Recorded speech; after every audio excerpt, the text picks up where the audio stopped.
Praise lord అమ్మా. అందరికీ ఉదయకాలపు శుభములు కలుగునుగాక.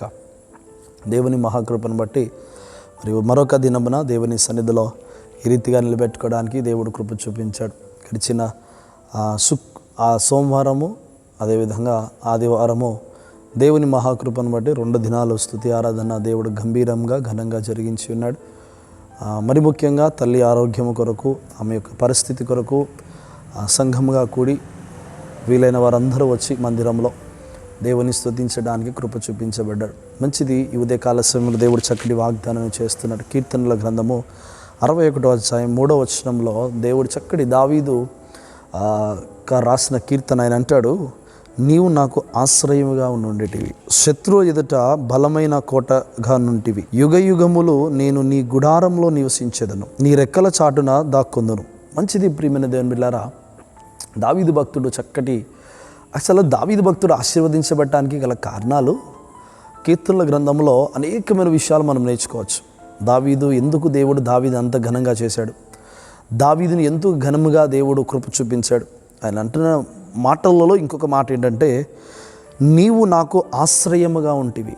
దేవుడు ఆశ్రయముగా మనతో ఉంటాడు. ఎప్పుడు ఆశ్రయంగా ఉంటాడు అంటే, ఎవరైతే ఆయనను ఆనుకొని బ్రతుకుతారో దేవుడు వారికి ఆశ్రయముగా ఉంటారు.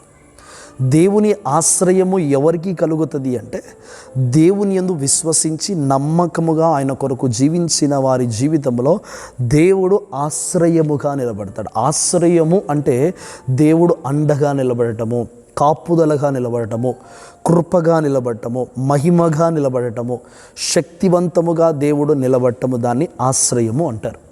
ఆశ్రయము అంటే మనకి కావలసిన సమయము, కావలసిన స్థలము మనకి అనుగ్రహించబడటము, దానిని ఆశ్రయము అంటారు. అందుకే దేవుడు దావీదు చెప్తున్న మాట అంటే, దేవుని సన్నిధిలో ఆశీర్వదించబడడానికి గల కారణం, నీవు నాకు ఆశ్రయముగా ఉంటివి.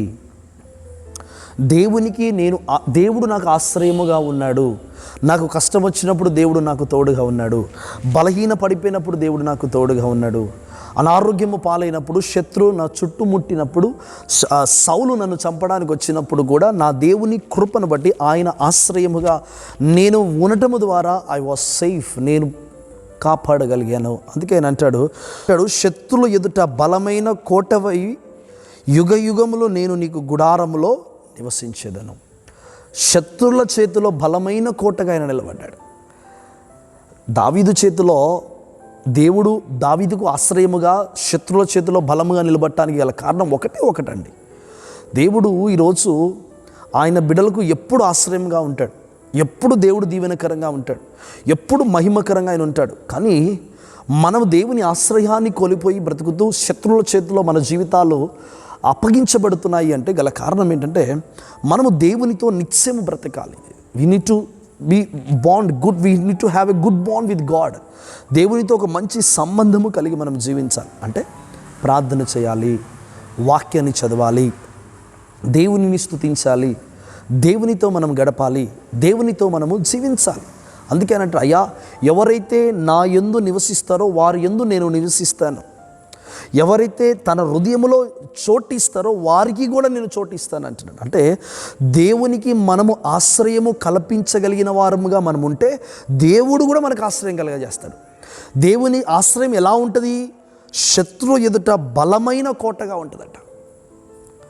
దేవుని ఆశ్రయించిన వాడు, దేవుడి ఆశ్రయములో ఉన్నవాడు, దేవుని కాపుదలలో, దేవుని రక్షణలో ఉన్నవాడు ఎలా ఉంటాడంటే, శత్రువుల ఎదుట బలమైన పాత్రగా అంటాడు. యుగ యుగములు నేను నీ గుడారంలో నివసించేదను. దేవుడు మన గుడారంలో నివసిస్తాడట. దేవునిని ఆశ్రయించడం ద్వారా, దేవునితో మనము జీవించడం ద్వారా, దేవునితో మనము బ్రతకడం ద్వారా 2 కార్యాలు జరుగుతున్నాయి ఇక్కడ. ఒకటి, దేవుడు మనకు ఆశ్రయంగా ఉంటాడు. ఆయన ఆశ్రయముగా దేవుడు మనకు ఉండటం వల్ల ఉపయోగం ఏముంది? మనకు ఆయన శత్రు ఎదుట బలమైన కోటగా ఉంటాడు, బలమైన వాడుగా నిలబడతాడు. ఒక కోట ఎలా ఉంటుంది అంటే, ఎంతటి వాడు వచ్చినా కోటను జయించలేడు.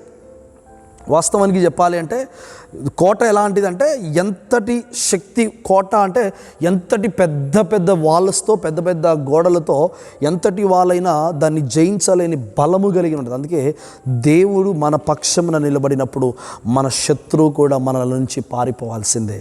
కనుక నా ప్రియమైన దేవుని బిడ్డలారా, మనము దేవుని ఆశ్రయముగా మనము చేసుకున్నప్పుడు నీ దేవుడు నిన్ను శత్రు ఎదుట బలముగా దేవుడు మార్చబోతున్నాడు, ఆనందముగా దేవుడు మార్చబోతున్నాడు. ఏ పరిస్థితిలో అయితే నీ ముందు ఒక పెద్ద బండు ఉందనుకో, నీవు దేవుని ఆశ్రయముగా నిలబడ్డప్పుడు, శోధన ఉందనుకో, ఆటంకం ఉందనుకో, ఒంటరితనము, పోరాటము, అందరూ నిన్ను వెలివేసిన స్థితిలో నీవు ఉన్నావేమో, దేవుడు చెప్తున్న మాట ఏంటో తెలుసా?